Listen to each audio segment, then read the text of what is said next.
En un minuto te vamos a mostrar la mayor investigación sobre el tema de salud que yo he visto en la televisión argentina, que le hicieron Iván Jagroski y Darío Gaño, como decía hace un rato, mucho mejor que las que hago yo. Hay muchos temas y hay muchas áreas. Está la inflación, está el dólar. Ahora, si vos no tenés para pagar esto, vos te morís. ¿Sí? No es que pagás un poquito más la leche, que pagás un poquito más el pan. Si vos no tomás el medicamento, vos te morís. Estamos hablando de si vas a seguir viviendo o te vas a morir. Yo no escucho a los candidatos hablar de la salud y hay muchas deficiencias en el sistema de salud ahora, con este gobierno. ¿Sabés cuánto ganan los laboratorios? Acá tenemos más medicamentos, mirá. ¿Sí? ¿Sabés cuánto ganan los laboratorios con estos medicamentos? Hasta un 6.000%. Hasta un 6%. A ver, ¿cuánto es un 6.000%? Porque es difícil hacer esa cuenta. Un 50% es comprar algo a $1 y venderlo a 1,50. ¿Sí? Un 100% es comprar algo a $1 y venderlo a $2. Un 6.000% es comprar algo a $1 y venderlo a 60 pesos. Eso es choreo. Pero te chorean en un medicamento, en algo que te puede matar. Iván Jagroski fue a hablarlo con el ministro de Salud, con Daniel Golan, y el tipo utilizó palabras muy parecidas a las que estoy utilizando yo. Vamos a ver lo que dijo. A ver, una venta de lo que después vamos a mostrar más tarde. Dale. El problema es que nosotros no compramos caramelos. Compramos medicamentos que los debemos entregar sí o sí a los pacientes que lo necesitan. Es un poquito un fondo buitre interno, es una especie de usura explícita.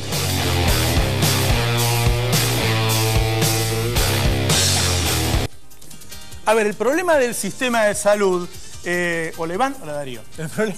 Buenas noches. El problema del sistema de salud siempre fueron los medicamentos en todo el mundo, ¿sí? No es un problema solamente de Argentina. Los gobiernos se pelean con los laboratorios y algunos gobiernos caen. ¿Se acuerdan de la historia de Ilía que cayó por eso? ¿No, exactamente, Iván? exactamente. De hecho, recién el ministro Daniel Golan, veamos un avance de una nota que va a ser más larga, la vamos a ver más adelante, planteaba algo parecido a lo que plantean por ahí los ministros de salud más progresistas en la Organización Mundial de la Salud, que es, la salud no puede estar regida por la regla de mercado, porque no es un bien que se pueda comercializar la salud. Ahora, siempre hemos hablado aquí, lo hemos criticado mucho ahora que está en el Vaticano, a Guillermo Moreno por el manejo de la economía. Sí. Ahora hay una anécdota que cuentan quienes pudieron laburar con él, que él fue y se sentó con los laboratorios y le dijo, muchachos, con los métodos de Moreno, sí, ustedes no pueden cobrar un medicamento cada comprimido, ahora vamos a ver los precios, cada comprimido, lo que a ustedes se les antoja, porque yo no sé los costos. Claro. Yo como Estado soy el articulador de esto, soy el que tiene el árbitro,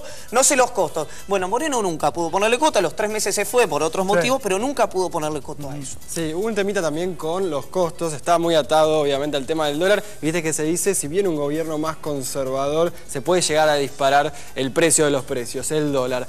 A ver, lo cierto es que también muchos de los laboratorios dicen, es un buen momento para ahorrar medicamentos, porque el año que viene, si también hay un gobierno por ahí un poco más conservador, puede también llegar a dispararse el precio de los medicamentos en sintonía con esto, ¿no? Con el momento del país. Antes de entrar en el detalle, ¿por qué empezamos con el precio de los medicamentos? Porque vos vayas a un hospital, o te atiendas por una obra social del laburo, o te atiendas por una prepaga, el principal costo siempre es el medicamento. Entonces nosotros empezamos por mostrarte el problema que hay con los laboratorios, que recién te conté, ganan hasta un 6... En realidad hay porcentajes más altos todavía. Podemos escuchar a alguien que da porcentajes enormes. Nosotros pudimos probar hasta un 6.000%. Digo, eso es lo que hace que después en un hospital falten cosas o no tengan guita para pagar a los médicos. ¿Por qué? Porque se gasta mucho. Después vamos a ver cuando el ministro da un dato. ¿Puedo adelantar un dato del reportaje? El ministro le dice a Iván, me quisieron subir el costo de un medicamento que compro todos los años, del año pasado a este, un 2.700%. ¿Y sabés cuál es ese medicamento? El medicamento para el SIDA. Medicamento para el SIDA. Una licitación, ¿no? De un año para el otro, del Estado con un privado, que eso puede venir alguien que presenta el índice Congreso o cualquiera, ninguno te da por encima del... ¿35? Ponele, ¿querés 50? ¿Querés 50? Ponemos 50. 2.799%. Digo, esto es grave. Contame un poco. Bueno, a ver, hemos visto en algún momento el tema de las cadenas de valor en varios rubros. Vamos a ver cómo es aquí en el tema de medicamentos. Estamos hablando de la formación de precios en los comprimidos. Vamos a ver lo que cuesta el precio de los medicamentos. Bueno, ahí vemos cómo es la cadena, ¿no? Laboratorio, que es el precio de salida del laboratorio masiva, el recargo de la droguería y el recargo de la farmacia, el 16, el 25%, y el precio, ese es el de venta público.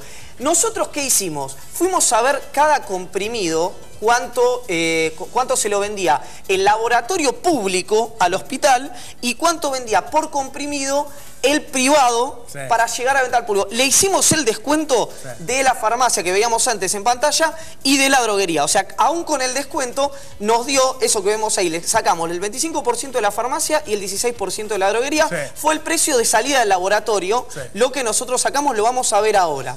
Mirá, estábamos hablando también de que el laboratorio público tiene un margen de rentabilidad entre el 15 y el 20%, el laboratorio público. Ahora volvamos a eso. Ahí tenemos el diclofenac, cuando te golpeas, tenés algún problema de naturaleza. Volvamos a explicar el concepto. En un caso es el precio del medicamento que le llega, por ejemplo, a un hospital. Exacto. Y en otro caso es el que le llega al consumidor, a vos cuando lo vas a comprar. O sea, si el tipo le puede vender a 0,08 al hospital, igual gana. ¿Cuánto gana cuando te lo vende a 5,10? Bueno, el privado te vende 5,10 el diclofenac, que después, digamos, depende la caja cuánto vengan. El comprimido, que es lo que vemos ahí, los precios que estamos viendo, 0,08, le vende el comprimido el laboratorio público al hospital público. Bueno, el laboratorio privado se lo vende a 5,10. Estamos hablando de un margen de comercialización del 6.279% en ese. El losartán, un hipertensivo, 5,40, el laboratorio privado al consumidor. 0,39 lo vende el laboratorio público. Estamos hablando aparte de un laboratorio público que tiene entre 15 y 20% de ganancia, ¿no? Estamos hablando de eso. 1.289% el margen de comercialización del losartán. Y veíamos el último, el Lotrial, que tenía 940% de margen. Eso en el laboratorio, estamos hablando del laboratorio privado. Que es aparte el precio al que le vende a la droguería y que después va a la farmacia. O sea que en realidad el margen termina siendo muy superior. El margen es muy claro, porque cuando vos le vendés a 0,10, igual ganás. El otro es para hacer una comparación, porque nosotros no podemos hacer los costos. Como dijo Moreno, nosotros no podemos hacer los costos, pero podemos comparar. Si el hospital público lo paga 0,10 y gana, imagínate cuando lo pagás 5 mangos. Ahora, la pregunta es, si el laboratorio público tiene un margen de comercialización, un margen de ganancia, entre el 15 y el 20%, que está por debajo de la inflación, de cualquiera que veamos. Bueno, ¿a cuánto lo tendrían que vender el privado para no tener 6.000%? Lo podrían vender, si uno lo vende a 0,10, lo podrían vender a, ¿cuánto? A 1, si querés, haciendo algo, volando. Al doble, a 0,20. A 0,30, 0,40, bueno, a 5 pesos. Eso es uno de los puntos. Es gravísimo lo que te estamos contando, ¿sí? Esto nunca se mostró, o sea, uno piensa que los tipos tienen un... Yo te he mostrado acá, las alimenticias en Argentina ganan un 200%, las cadenas de supermercado que ganan un 150%. Ahora te estoy mostrando márgenes del 6.700% en algo que si no lo tomás, te morís. Bueno, ¿y cómo se llega a ese medicamento que estábamos viendo recién, que el laboratorio público lo vende a 0,10 y el privado lo vende hasta 5 pesos, 7 pesos con los márgenes de 6.700%, con el tema patente, ¿no? ¿Cómo viene el tema patente? La parte a lo mejor más costosa de todo esto es la investigación, ¿no? Vos me habías explicado de alguna manera cómo era el tema del royalty, ¿no? Claro, a ver... un laboratorio te dice, cuando vos le decís, che, pero hacer esto no cuesta nada, la verdad que era 0,00. No, pero ¿sabés qué? Estuvimos 10 años investigando, tuve mis mejores 50 científicos y me gasté 20 millones de dólares. Entonces, durante unos años, yo tengo que cargarle esto y si lo fabrica otro, me tiene que pagar un royalty. Yo lo patenté esto. Ahora, resulta que cuando vos vas a ver, ahora vamos a mostrar que nos explica un especialista, el 90% de los medicamentos ya venció el periodo de patente, el periodo que vos tenés para amortizar eso que gastaste en investigación. Deberían cobrarte solamente lo que sale producirlo. Sí, de nuevo, si por ahí un laboratorio de otra parte del mundo hizo la investigación, vos le tenés que pagar. Ahora, cuando se vence esa patente, el costo es muchísimo menor. Lo explica bien Jorge Jakowski, es presidente de FESPROSA y representa a los médicos de hospitales de todo el país. Vamos a ver lo que dice.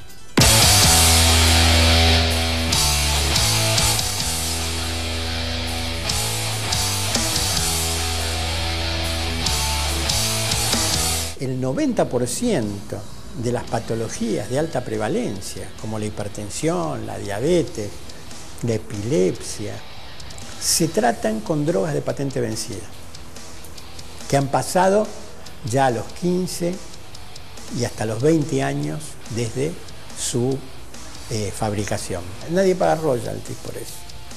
¿Y esto qué significa? Significa que los laboratorios permanentemente tienen que introducir moléculas nuevas y forzar su ingreso al mercado para obtener y mantener la tasa de ganancia.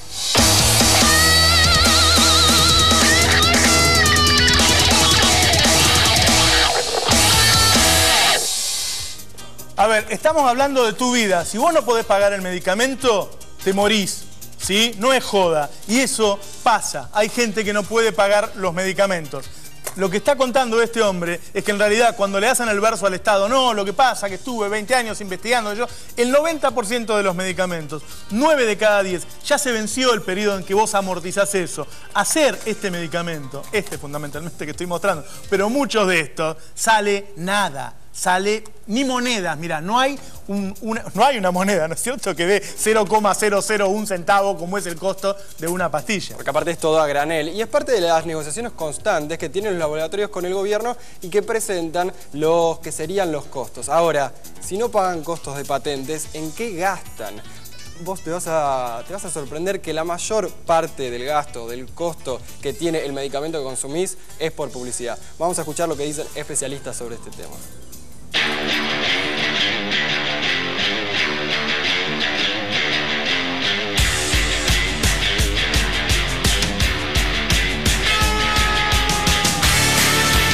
La comercialización y publicidad genera este 50% de valor agregado que es el precio final que lo paga cualquier persona. El 30% de toda la venta es medicamento de venta libre, cuando antes, muy poco tiempo atrás, era el 9%. Eso está muy relacionado con las publicidades masivas. Si no tuviera esos márgenes de porcentaje en la comercialización y publicidad, tendríamos que tener medicamentos más baratos.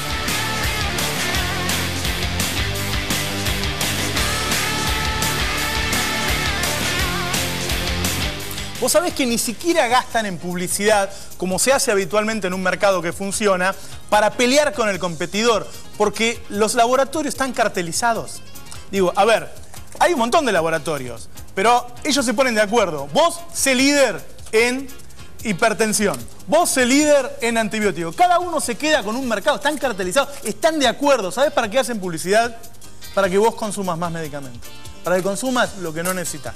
Y ahí pueden condicionar al Estado, ¿no? Con ese método de la cartelización, porque hablabas de lo que decía Julián, va a licitar algo por un precio que le habían dado y al año siguiente te ponen 2.799%. Claro, obviamente el Estado dice, no, esto no, porque me desfinancio el ministerio, desfinancio los ministerios provinciales, etc.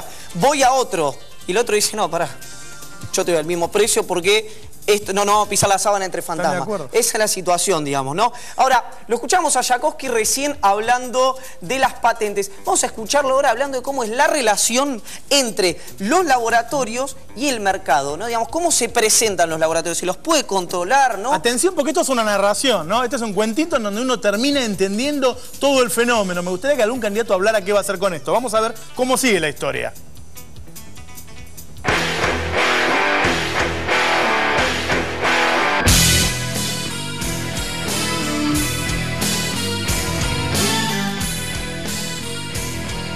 Bueno, hoy la relación, yo diría, de la corporación farmacéutica y de la industria farmacéutica con el conjunto del sistema de salud es una relación, diría, centralmente de dominación. La estrategia básica es aumentar el consumo por parte del sistema de salud, ya sea hospitales o sanatorios, independientemente de que esté demostrada o no la necesidad de que una nueva tecnología o un nuevo medicamento signifique un gran progreso en la atención de los pacientes. Escuchábamos a Jackowski planteando la situación que mencionábamos antes, ¿no? Cómo se posicionan los laboratorios frente al mercado. Ahora que hay una parte interesante que no se habla mucho, que hay un dato que después lo va a decir Golián, lo va a explicar mejor, pero yo te adelanto algo. Es decir, los colegios de médicos, ¿no? ¿Vos sabés cuántas sanciones registró el Estado de los colegios de médicos a los médicos por incumplir la ley de genéricos? Digamos, la ley de genéricos es, vos vas, te tienen que dar un medicamento y en lugar de darte la marca, te tienen que dar la droga. Bueno, el tipo que te da la marca en lugar de darte la droga está incumpliendo esa ley. ¿Sabés cuántas sanciones denunciaron los colegios de médicos por este tema? 1000, 2000. 0. Ninguna. O sea, los colegios de médicos no Ninguna. No hay un médico que haya incumplido la ley de genérico para estos colegios. O sea, que le da lo mismo el que cumple que el que no cumple.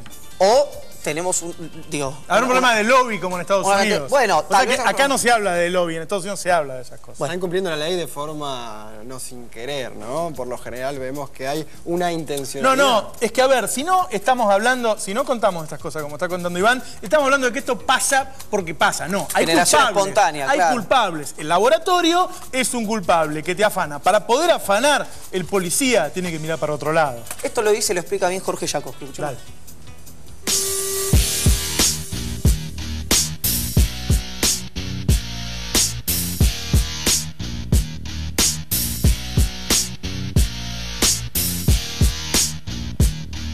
La industria de la coima sistematizada al Estado para que compre determinado tipo de medicación y a los profesionales de la salud, básicamente los médicos, para que receten A y no B, es una práctica mundial, pero que en la Argentina tiene un arraigo muy grande.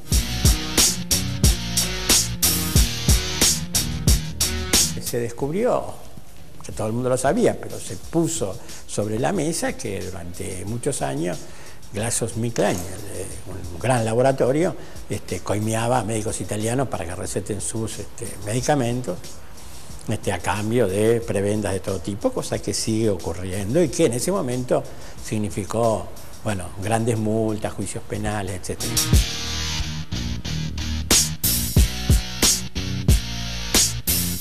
Hoy día los laboratorios pagan fortunas a consultoras que a través de sistemas matemáticos, de la fotocopia de decenas de miles de recetas, saben cuánto receta cada médico. Y a partir de eso ofrecen a los médicos congresos, bueno, todo lo que ya se sabe, en función de que orienten su receta a una u otra medicación. Eso sale mucha plata. Y eso aumenta el costo, que por ejemplo en la producción de genéricos no estaría. Ahora, vos sabés perfectamente que tu médico está viajando a Europa 3 veces por año y 2 veces a Estados Unidos y decís, ¿de dónde tendrá tanta guita este tipo con la consulta, con la prepaga a 100 pesos? La pagan los laboratorios.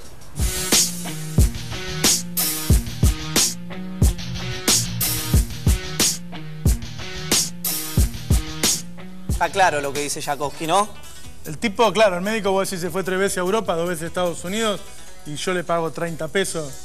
Es mago, Copperfield. Claro. Bueno, no. Lo que está planteando Jacoski es que hay una forma, él lo llama coima, uno le puede llamar congresos, que pagan los laboratorios para que los médicos vayan allí, bueno, y disfruten las miles de la profesión. Ahora, hay más o menos entre 17 y 18 variedades entre paracetamol, ibuprofeno y demás. Sí. Por eso también la competencia se hace tan fuerte, no solamente a través del marketing, sino de visitadores médicos y todo ese tipo de cosas. A ver, todo esto está armado para poder cobrarte.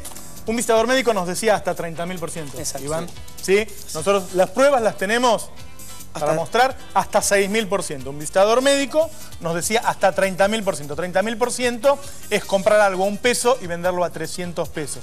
Eso es robar. El tema es que cuando este es un robo en el que te pegan un tiro. Porque la gente que no puede comprar medicamentos se muere. Y vos decís, bueno, pero la mayoría de alguna manera lo consigue. Consiguen algunos, otros no. Hay gente que puede estar en silla de ruedas y podría caminar si consiguiera el medicamento. Hay muchos casos gravísimos. Ese es un tema en el que no se ha avanzado en el mundo. Se ha avanzado en Argentina poniendo guita al Estado. Es decir, acá el PAMI le paga medicamentos a 300.000 personas, hace unos descuentos enormes, pero a pesar de los descuentos, a la gente grande le sale muy caro. Hay gente que se gasta toda la jubilación para pagar medicamentos. Y hay tipos pobres que, ¿sabes qué? No están jubilados. ¿Y quién le da los medicamentos? no se los da nadie. Yo no escucho ningún candidato que diga qué va a hacer con los laboratorios, porque ¿sabes qué? Los laboratorios te matan. Los laboratorios son tipos muy poderosos. Obama no puede con los laboratorios, pero es un problema grave. Ya que enfrentamos tantas cosas, enfrentemos a los laboratorios, que los tipos ganen guita, que puedan invertir, pero que no nos afanen, porque la gente se muere por esto. A ver, un tema que hablábamos antes, cuando vas al médico y en el lugar de recetarte una droga, te receta directamente la marca, el nombre del medicamento, y lo mencionaban con el tema de la coima. ¿Cuál es el problema de esto? Más allá de que estás consumiendo por ahí algo que no querías, estás pagando mucho más por el precio de la otra marca, porque comprando un genérico gastarías menos, pero aparte, esa marca está siendo más cara por lo que veíamos antes. El 50% del costo de ese medicamento viene por publicidad, y dentro de esa publicidad está esto denominado lobby, coima o lo que sea. Por eso termina siendo más. Y hay un montón de estadísticas que hablan de cómo uno termina consumiendo con el tema de la publicidad en la calle mucho más de lo que necesita. Que terminás por ahí, te duele la cabeza y tomás 3, 4 cosas por día porque lo terminás viendo, te lo terminas metiendo por todos lados básicamente, y por eso también influye no solamente en tu bolsillo, sino en la salud. Y ese sí es un problema de Argentina, porque hay muchos países en los que está muy restringida la publicidad de medicamentos. Y en Argentina la verdad que es infernal. Acá hubo un proyecto trunco de la Cedronar, del renunciante Juan Carlos Molina, que era el ex titular de la Cedronar, que lo que hacía era limitar la publicidad de medicamentos. Ahora, claro, vos te metés con los medicamentos, no te metés solamente con tipos que tienen 6.700 de margen de comercialización, son tipos que financian campaña. Claro, Digo, hay que decirlo, ¿no? Financian campaña, por eso no se habla de los laboratorios. Vos contabas también que en Estados Unidos hay campañas de organizaciones del tercer sector que no permiten este tipo de, no sé si de congresos. Hablaban de este tipo de coimas, ¿no? Tu médico viaja 4 o 5 veces por año. Bueno, hay organizaciones en Estados Unidos que se llaman, por ejemplo, ni un almuerzo gratis. ¿Qué quiere decir? No, de los laboratorios no tenés que aceptarlo, porque por ahí al principio te invitan y no terminás recetando eso, pero después terminás cediendo. Ni un almuerzo gratis, ni una virome gratis, llegaron a decir, hablando obviamente de forzándolo. Hay muchos problemas en la salud. El más importante es el de medicamentos. El otro que es un desastre es el de las prepagas. Las prepagas no va nada más que la gente que pagan a prepaga. La crema de las obras sociales, es decir, los que más ganan, ¿sí?, de las obras sociales fueron a parar a las prepagas, con lo cual las prepagas se han vuelto un negocio en el que va mucha gente, no solo la clase alta, no solo la clase media alta, sino buena parte de la clase media. Bueno, las prepagas también están cartelizadas, las prepagas también acuerdan precios, y las prepagas tienen un nivel de incumplimiento sobre algo que está regulado, no es que no está regulado, tiene un nivel de incumplimiento atroz. Tiene un nivel de cumplimiento muy alto, y justamente esta semana se hablaba de el lockout patronal. ¿Qué significa el lockout patronal? Cuando son las empresas, cuando es la patronal la que hace una huelga, y estamos hablando de de empresas que no, digamos, son muy importantes. Es la salud, de nuevo, no podés estar sin dejar de atenderte y demás, porque querían un aumento. A ver, vamos a ver por qué lo que se quejaban las empresas prepagas es que no podían cubrir los costos. Vamos a ver cómo aumentó el precio de la salud privada durante los últimos años, que abarca a casi 10 millones de usuarios. Y esto que decías vos, la crema de la sociedad. Claro, la crema son los más sanos. La mitad de los usuarios, de los afiliados, son menores de 36 años, los que todavía no tienen problemas. Y mira, 2 empresas acaparan el 50% de los afiliados, mientras 5, le extendemos un poquito más, el 90% de los afiliados. Por eso cuando hablamos de cartelización o de poder de negociación, nos referimos a esto. Para ver, dos empresas tienen el 50% del mercado.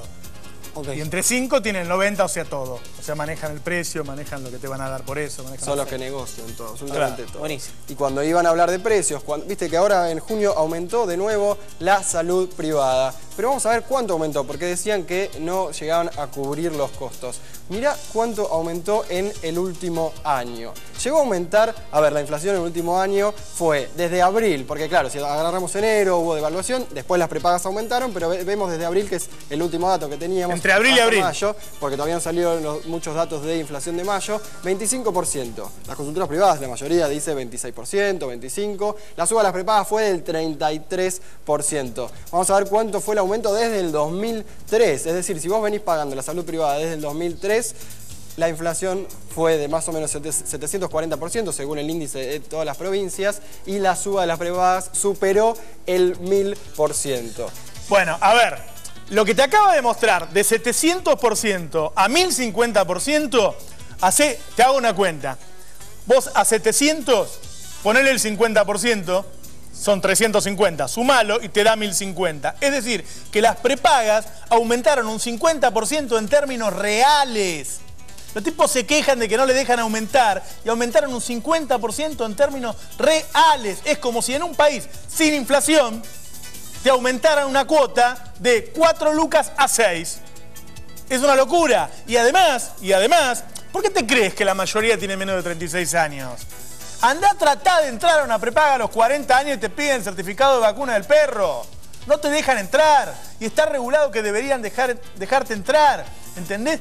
A ver, la prepaga es un seguro, como el que tenés del auto, que el problema que tiene es que es muy caro, que está cartelizado, que no es como el del auto donde hay 100 empresas, y que el día que vos lo necesitás, el día que chocás el auto, o chocaste vos en este caso, no te dan la guita. Aparte, hablábamos del 2003, multiplicá por 4 la cantidad de usuarios. Hay muchos más afiliados, entonces la ganancia también se multiplicó. Absolutamente. Claro, por mucho. A ver, un tema más de las prepagas. Hay muchos incumplimientos, pero muchos servicios que no dan. Por ejemplo, hay un fenómeno que es fuera de las grandes ciudades, ofrecen algo que no terminan dando, ofrecen un servicio que no terminan brindando y genera que, por ejemplo, tengas un problema en un pueblo o en una ciudad que no es de las más importantes y no tengas una clínica a mano, no tengas el servicio por el cual vos estás pagando a mano, y eso obviamente es un problema. Sí, infelizmente en Argentina sigue ocurriendo que las grandes prestaciones o las mejores prestaciones, calculo que es un fenómeno que sea a nivel mundial, está en los grandes centros urbanos, claro, o en las áreas, en este caso en la ciudad de Buenos Aires, en el área metropolitana. Ahora vos en un tercer cordón de conurbano donde tenés una prepaga, la prepaga ahí no tiene la prestación, no tiene la clínica para atenderte, sino que le paga un canon mínimo al Estado para que vos te termines atendiendo en el hospital público, en el cual te atenderías gratis. Porque no está arancelado. Sí. Digo, es muy impresionante, sí, pensarlo de esta manera. Siempre, obviamente, los que terminan pagando, los que terminan metiendo la mano en los bolsillos son a los sectores más populares, digamos, ¿no? Y acá hay evidente una falta de control. Ahora, veamos cuando vos dejás de pagar. Esto es un fenómeno que se da no solamente en Argentina. Teníamos datos de la Organización Mundial de la Salud. No estábamos hablando de institutos cuestionados a nivel local. El 11% de la población mundial experimenta, esta frase la usó la titular de la Organización Mundial de la Salud, catástrofes financieras por gastos de salud. 11% de la población mundial. El 5% de ese 11% cae por debajo de la línea de pobreza debido a esos gastos. A ver, a nivel mundial. ¿Qué quiere decir esto? Catástrofe quiere decir que hay familias, sí, que por ahí han ahorrado toda una vida, que se compraron una casa, un auto, que tienen unos mangos y quebraron, ¿sí? Quebraron, se quedaron sin nada, perdieron todo por un problema de salud de un miembro de la familia. Y después dice, una parte de esos se transformaron en pobres.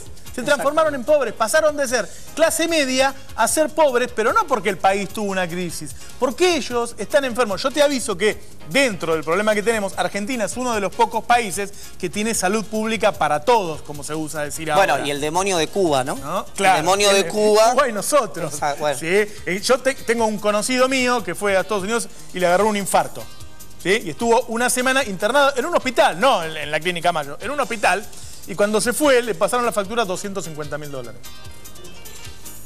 O sea, el problema es que la salud está en manos de los más... O sea, el problema más sensible que tiene la humanidad, que es la salud, está en manos de los peores. Y eso pasa acá también. Bueno, vamos a ver justamente de Estados Unidos una data de, otra vez, si quieren lo podemos cuestionar, pero es de la Universidad de Harvard. Los gastos médicos produjeron el 62% de las bancarrotas de Estados Unidos en 2007. 62% de las bancarrotas Fuente Harvard. de Estados Unidos, dice Harvard, en 2007 lo produjeron los gastos médicos. La serie más exitosa de los últimos tiempos, Breaking Bad, por ahí alguno la vio, empieza así, empieza un tipo, tiene cáncer de pulmón, no se puede financiar y no lo cubre su seguro y bueno, dura... Está bien, tampoco hay que vender metanfetamina si no nos cubre cosas, ¿no? Pero bueno,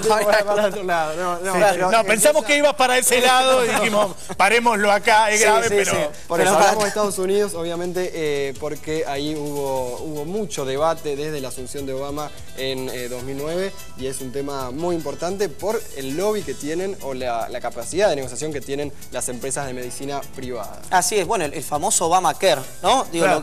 lo que surgió a partir de la reforma de salud que intentó él, podemos decirlo sin temor a ruborizarnos, el presidente más progresista de los últimos tiempos de Estados Unidos, que se quejó del lobby de las empresas de salud, ¿no? Eso, ¿qué queda para el resto de los países o de América Latina, además, si el presidente de los Estados Unidos se queja de esto? Vamos a ver lo que se llama el Obamacare.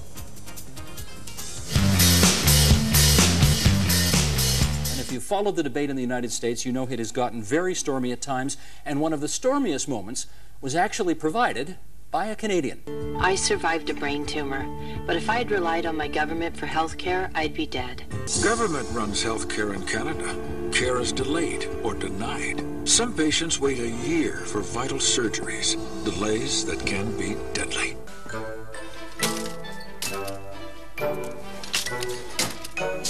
Okay, let's have a look.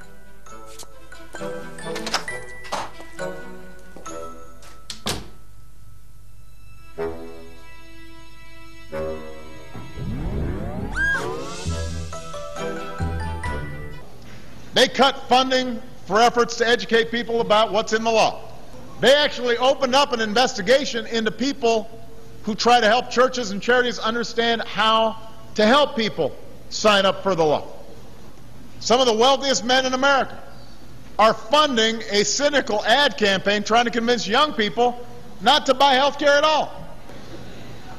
Now, do you think if you get sick or you get hurt and you get stuck with a massive bill, these same folks, they're going to help you out? Or are they going to pay for your health care? Es muy impresionante lo que cuenta Obama porque le está diciendo a la gente que los laboratorios financian a los políticos para que los políticos lo convenzan de que es mejor no tener una cobertura médica estatal, que es mejor que el Estado no te cubra. Es muy impresionante. Uno cree que acá hemos visto todo, pero en Estados Unidos pasan esas cosas. Pero guarda, allá se habla. Allá se habla, porque uno quisiera saber por qué en Argentina sufrimos estos problemas. ¿Cuál es el lobby que nosotros no conocemos, por ejemplo, sobre los legisladores con respecto a este tema? Bueno, en 2011 se aprobó la ley de prepagas después de mucho tiempo y el diputado radical José Cano, hoy es parte del macrismo, presidía la Comisión de Salud y trató de frenar una serie de reformas progresistas en este sentido y había tenido un montón de reuniones justamente con gente de las prepagas, con gente del sector, y después no se terminaron aprobando las modificaciones que en realidad sacaba beneficios para los usuarios. Se aprobó una ley, pero las empresas, hablamos también con la gente de las empresas, con asesores de empresas y con representantes de las empresas, de las firmas de medicina prepaga. Vamos a escuchar lo que dijeron.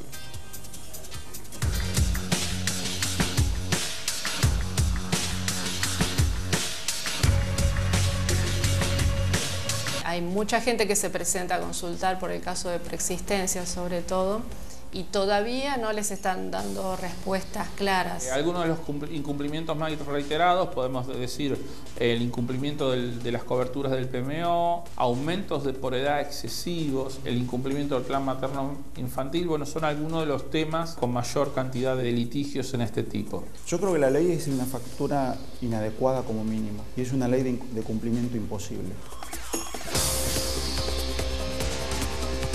Bueno, se quejaban las empresas de medicina prepaga de la ley, decían que es algo muy difícil de cumplir, pero en realidad es algo que se estudió bien y que en realidad deberían cumplirlo. Básicamente es eso, es una ley y hoy tenemos un montón de incumplimientos que ahora vamos a ver. La producción de Economía Política fue a la calle y le preguntó a la gente. Vamos a ver qué dice la gente, dale.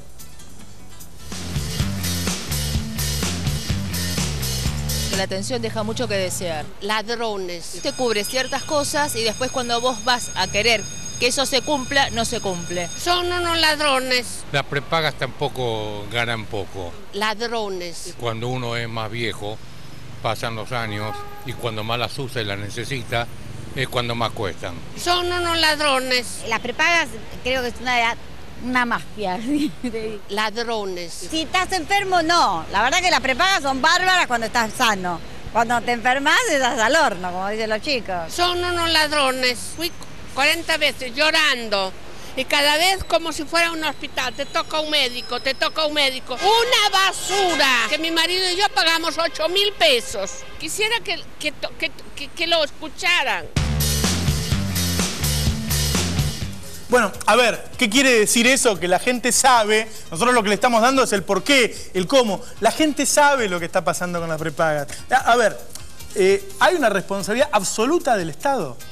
Absoluta del Estado. El gobierno hace 12 años que está y este problema no solo no se solucionó, sino que se agravó. Y además, yo no escucho que los candidatos estén hablando de esto. Por eso planteé este tema hoy. Uno dice, pero este tipo está a un mes de las internas.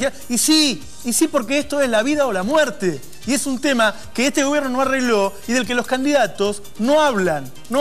Sí, porque aparte corre de atrás el Estado a veces. Ya hablamos del tema de los precios, pero vamos a hablar del tema de los incumplimientos. ¿Qué cosas están en la ley y que no deberías dejar pasar? Y es parte de lo que se denomina o que representa la mayor cantidad de denuncias. A ver, de todos los sectores, dijimos que los celulares son los que más denuncian, los bancos en segundo lugar, en tercer lugar están las empresas de medicina prepaga. Se da un aumento por edad excesivo, cuando eso no debería darse, lo hablamos antes, vos tenés que tener un mismo plan y poder mantenerlo. Un rechazo por preexistencias. De nuevo, cuando vos entrás a una empresa de medicina prepaga, no deberían rechazarte porque tengas una enfermedad previa, sino que deberías, obviamente, tener un plan adecuado y a partir de ahí mantenerlo. A ver, el tema de las preexistencias. La gente que tiene más de 45 años, el 70% tiene presión arterial, cuando pasar los 50, el 80%, es decir, toda la gente grande tiene presión arterial. Eso se considera una preexistencia. Entonces la prepaga te dice que no, y entonces no hay gente en las prepagas, salvo que venga pagando de los 20 años, que pueda entrar a una edad mayor. Ahora, hay algunos que no es que le dicen que no, sino que van. Yo tengo un amigo personal que fue a una prepaga, tiene casi 50 años, tenía hipertensión y alguna otra pavada. Le dijeron, además de la cuota, tiene que pagar 15.000 pesos por mes. La cuota era 3. La cuota era 3 y le pedían 15 lucas. ¿En concepto de qué? En concepto de preexistencia, y el tipo tenía 2 pavadas. Entonces fue a la Superintendencia de Salud para que le hicieran la cuenta. Ahí fueron los actuarios, los medios, le sacaron la cuenta de cuál era el costo de esa preexistencia, eran 350 pesos. Bueno, pero cobraban 15.000. Y le cobraban 15.000. Bueno, en el caso de, y esto es algo que también, uno cuando le habla con las autoridades correspondientes dice, no, la superintendencia denuncia y nosotros, desde el Ministerio de Salud, le decimos a las prepagas que tienen que hacer, por ejemplo, los tratamientos de fertilización asistida. Ahora, hay un error, del Estado, porque el control es posterior, en lugar de prever que eso no ocurra. Las prepagas, ¿qué hacen? De 100 que van, le dicen a 100 que no le van a hacer el tratamiento. Ahora, de esos 100 hay un porcentaje muy menor que vaya a hacer la presentación judicial correspondiente para que le hagan el tratamiento. Ahora, con el resto, que sí les correspondía por ley, se ahorraron el tratamiento de fertilización asistida. asistida. Con el tema de salud, el tiempo es importantísimo. Dijimos los incumplimientos, hay un programa médico obligatorio que tienen que cumplir y que muchas veces no lo hacen. Tiene que ver con el plan materno-infantil. Cuando estás embarazada, cuando ya tuviste un hijo, te tienen que acompañar y muchas veces no lo hacen, con descuento de medicamentos, con cobertura para celíacos, con los copagos. No deberían cobrar copagos, debería ser algo simbólico y no a veces tan alto cuando te van a atender a tu casa, y con el seguimiento de los estudios que necesitas por una enfermedad. Si todos esos te lo están cobrando, no lo están cumpliendo, es que están mal, básicamente están incumpliendo la ley, por eso tienen tantas denuncias. Pero hablamos con una abogada, Silvina Feinberg, es especialista en el tema, que trata con mucha gente que justamente lleva adelante denuncias porque no le cumplen lo que dice la ley las empresas de medicina prepaga. Vamos a verla y escuchar qué nos contó.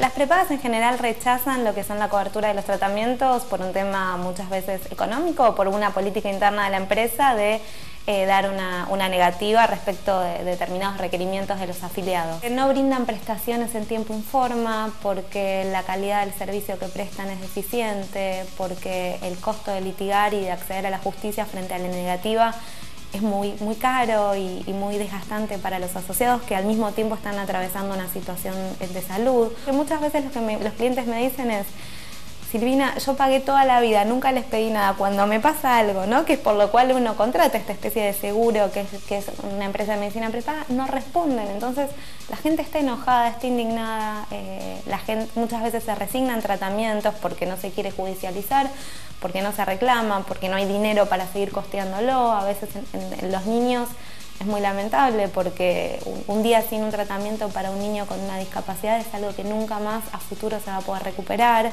Y la realidad es que muchas veces la gente se muere.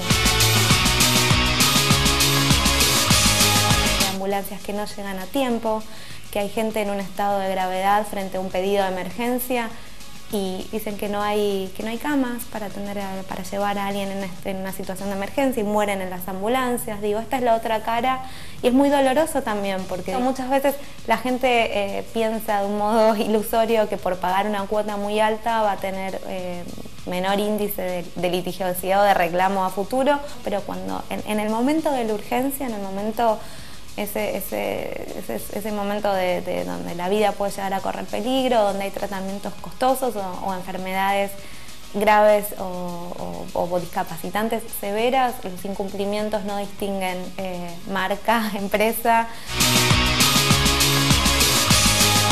Hay un tema de dignidad de fondo, ¿no? Hay una lucha casi quijotesca para no dejar que las cosas pasen sin que pase nada.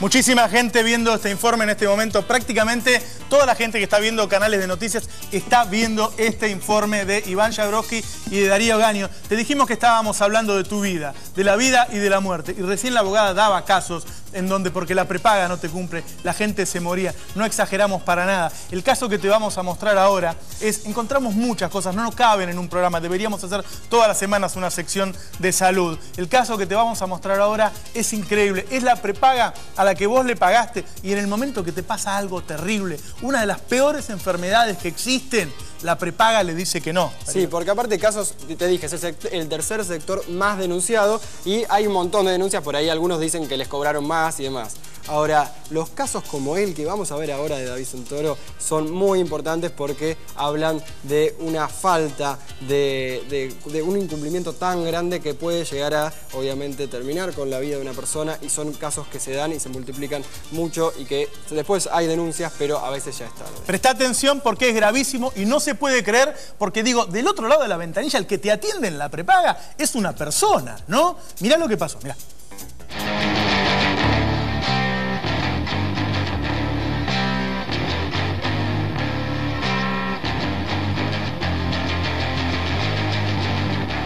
Una vida normal, empecé con algunos dolores de espalda, nada importante. Me empezó a doler más, digamos, fui al hospital varias veces por diferentes dolores en diferentes partes del cuerpo.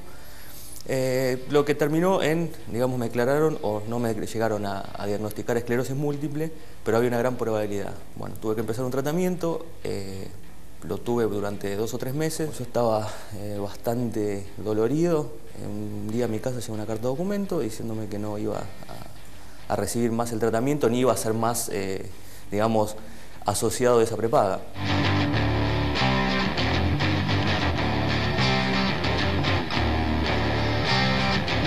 Yo fui cliente toda mi vida. Cuando cumplí 25 años, por cuestiones legales, te dan de baja, vos tenés que ir otra vez a hacer todo el trámite. Entre que me dieron de baja y fui a hacer todo el trámite pasó muy poco tiempo.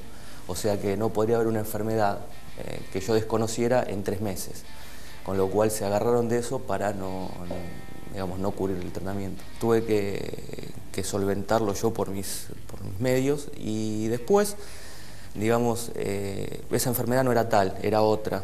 Era un tema oncológico que después, gracias a Dios, solucioné. Pero bueno, se abrieron totalmente de la responsabilidad que tenían, con lo cual me dejaron totalmente indefensos.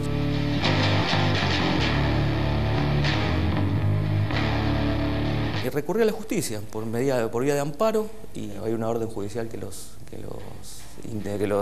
intimó a que, digamos, dejen de hacer lo que estaban haciendo. Lo más grave de todo es que antes de tener un diagnóstico claro, la acción fue cortar el tratamiento, cortar la cobertura, con lo cual es más grave aún.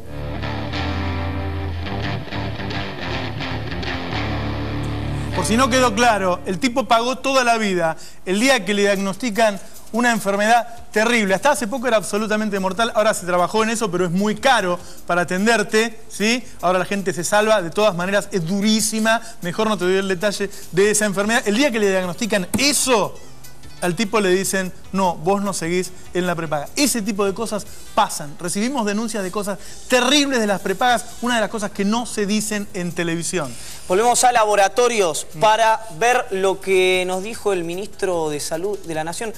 Viste que hubo un tiempo, cuando Juan Mansur arregló el tema de la gripe A, digamos, ¿no? Que lo que le pidieron es que no se hable más de este tema, porque era interpretaba el gobierno nacional que era como una cuestión más vinculada a los medios. Bueno, puso la plancha, Mansur. No hubo ministro hasta ahora que asumió Daniel Golián, que igual hace muy poquito que está, pero por ser la mayor autoridad hoy del Estado en materia de salud, le fuimos a preguntar por qué pasan estos abusos, por qué ocurre esto con los laboratorios, y esto nos dijo.